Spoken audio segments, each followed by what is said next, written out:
Hi friend, आज हम बात करने वाले हैं आईटीआर के बारे में। So welcome to this channel.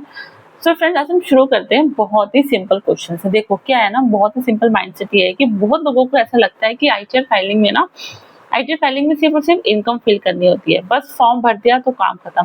लेकिन ऑनेस्टली मैं आपको बताऊं, आज के टाइम में ना सबसे जो डेंजरस मिस्टेक पता है क्या है आईटीआर फाइल करते वक्त, वो है रॉन्ग आईटीआर फॉर्म चूज करना। यस, हमने आईटीआर फॉर्म ही गलत चूज कर लिया।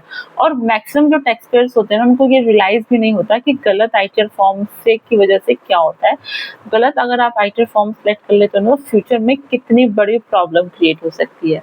तो फ्रेंड्स, मैं एक चीज बताऊं कि जैसे कि अभी एक one of the recently update ये भी आई है कि अगर आप आईटीआर फॉर्म गलत सिलेक्ट कर लेते हो ना, तो आपके पास रिटर्न डिफेक्टिव का नोटिस आ सकता है। मतलब कि इनवैलिड नोटिस आ सकता है। अकॉर्डिंगली रिफंड आपका, जो भी आपने रिफंड क्लेम किया होगा, जो टीडीएस कटता है, अकॉर्डिंगली वो रिफंड डिले भी हो सकता है। और कभी कभी ना नोटिस और पेनल्टीज तक सिचुएशन भी पहुंच जाती है। सो फ्रेंड्स, ऑनेस्टली मैं आपको बताऊं कि मुझे ऐसा लगता है ना, ये टॉपिक बहुत इंपॉर्टेंट है। बिकॉज इंडिया का जो टैक्स सिस्टम है ना, वो अब सिर्फ मैनुअली चेकिंग सिस्टम नहीं रहा। सिस्टम अब स्लोली डाटा ड्रिवन और ऑटोमेटेड वेरिफिकेशन मॉडल बनता जा रहा है। तो फ्रेंड्स, इस वीडियो को आप एंड तक जरूर देखना, प्लीज कोई पॉइंट मिस मत करना। आज डिपार्टमेंट न सिर्फ आपका फाइनल टैक्स अमाउंट नहीं देख रहा है, वो आपको समझने की बहुत जरूरत है। वो ये भी देख रहा है कि आपका इनकम टाइप क्या है, आपका रिपोर्टिंग पैटर्न क्या है, आप अपने करेक्ट आपने करेक्ट डिस्क्लोजर किया है या फिर नहीं किया। चलो एग्जांपल समझते हैं कि बहुत से जो सैलरीड एम्प्लॉइज होते हैं वो डायरेक्टली आईटीआर 1 फाइल कर देते हैं। बिकॉज उन्हें लगता है कि सिंपल फॉर्म है तो सेफ होगा, तो उन्होंने अपने फॉर्म 16 के बेस पे अपनी आईटीआर 1 फाइल कर दी।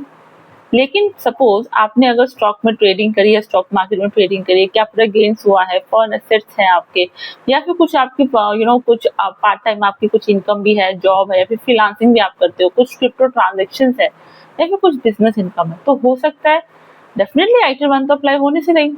और यहीं पर मैक्सिमम मिस्टेक्स होती है फ्रेंड्स, क्योंकि लोग ना सबसे सिंपलेस्ट फॉर्म चूज कर लेते हैं without understanding whether that form actually matches there income profile और नॉट। वो समझते नहीं है कि उनकी इनकम स्ट्रक्चर से मैच कर रही नहीं कर रही। वो देखते हैं फॉर्म आईटीआर 1 सबसे इजी है तो हमने फाइल कर लिया जस्ट यूट्यूब की वीडियो देख के। ये सिर्फ टेक्निकल इशू नहीं होता फ्रेंड्स। और अगर रॉन्ग फॉर्म की वजह से कोई इनकम प्रॉपर्ली डिस्क्लोज नहीं होती ना, तो डिपार्टमेंट उसे अंडर रिपोर्टिंग मानता है या फिर मिस रिपोर्टिंग भी मान सकता है। और मुझे ऐसा लगता है कि बहुत लोग ना एक डेंजरस एजम्पशंस के एजम्पशंस लेकर काम कर रहे हैं, अपनी आईटीआर फाइल कर रहे हैं। क्या एजम्पशन है, क्या उनका माइंडसेट है पता है क्या?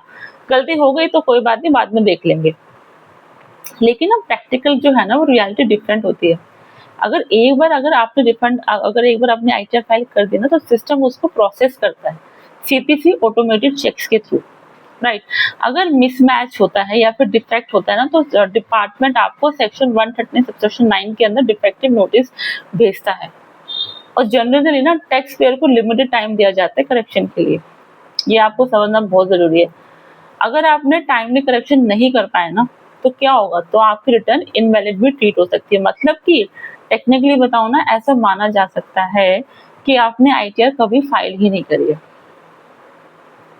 राइट। अब सोचो इसका इम्पैक्ट क्या है। इम्पैक्ट ये है कि आपको रिफंड डिले हो सकता है या फिर रिफंड मिले ही ना। लॉसेज जो आप कैरी फॉरवर्ड करना चाह रहे थे ना, उसमें it can be affect, notice आ सकते हैं और अननेसेसरी स्ट्रेस अलग। और ऑनेस्टली मैं आपको बताऊं, मुझे लगता है ना कि आजकल जो टैक्स पेयर्स को सिर्फ और सिर्फ फाइलिंग पे ही नहीं, बल्कि करेक्ट फाइलिंग पे ज्यादा फोकस करना चाहिए। क्योंकि AIS, form 26AS, TDS reporting, SFT reporting सब इंटरकनेक्टेड होते जा रहे हैं। जैसे कि मैंने पहले ही बताया पिछले वीडियोस पे कि डिपार्टमेंट के पास ना ऑलरेडी हमारा सारा डाटा अवेलेबल होता है। और फ्यूचर में वेरिफिकेशन और स्ट्रिक्ट होने वाली है फ्रेंड्स। इसलिए मैं इस वीडियो के थ्रू यही बोलना चाहूंगी, ब्लाइंडली आईटीआर फॉर्म सिलेक्ट मत करो। पहले समझो कि आपकी इनकम कैटेगरी क्या है। सैलरी है, बिजनेस इनकम है, कैपिटल गेन है, फॉरेन एसेट्स है, रेंटल इनकम है, इंट्राडे ट्रेडिंग है, फ्यूचर ऑप्शंस में आप कर रहे हो। हर चीज का इम्पैक्ट होता है आईटीआर सिलेक्शन के ऊपर, आपको पता है। और सबसे एक इम्पॉर्टेंट चीज ये भी है ना कि अगर जेन्युइनली मिस्टेक भी हो जाती है ना, जेन्युइनली मिस्टेक सपोज आपसे होगी, तो पैनिक करने की जरूरत नहीं है। वो तो आप उसके अंदर रिवाइज रिटर्न भी आप कर सकते हो। रिवाइज रिटर्न का भी ऑप्शन होता है कि आप करेक्टेड आईटीआर फाइल कर सकते हो प्रॉपरली फॉर्म के साथ। लेकिन आपको समझना जरूरी है कि बेटर अप्रोच क्या है। बेटर अप्रोच क्या है स्टार्टिंग में। सो फ्रेंड्स स्टार्टिंग में ही थोड़ा टाइम दो। अभी 31 जुलाई ड्यू डेट अभी पेंडिंग है, टाइम है, प्रॉपर वेरिफिकेशन करो और करेक्ट फॉर्म चूज करो।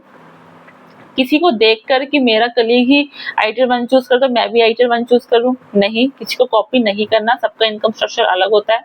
क्योंकि ऑनेस्टली ये भी बोला जाता है कि फास्ट फाइलिंग से ज्यादा ना इंपॉर्टेंट होता है एक्यूरेट फाइलिंग। सो फ्रेंड्स आने वाले कमिंग ईयर्स में ना कंप्लायंस का जो गेम है ना वो और ज्यादा डाटा बेस्ड होने वाला है। तो अवेयरनेस ही सबसे ज्यादा बड़ी प्रोटेक्शन है फॉर टैक्स पेयर्स। तो फ्रेंड्स आईटीआर फाइलिंग को ना सिर्फ और सिर्फ ईयरली फॉर्मेलिटी मत समझो, बर्डन मत समझो। बिकॉज अगर आपसे एक मिस्टेक, छोटी सी मिस्टेक भी हो जाती है ना फॉर्म सेलेक्ट करने में, तो it can create the big complications later. So friends with this update मिलते हैं न्यू वीडियो में नेक्स्ट टाइम। तो इस वीडियो को अगर आपको अच्छी लगी हो तो इस वीडियो को आप प्लीज सेव करो, शेयर करो, इट इज वेरी इंपॉर्टेंट।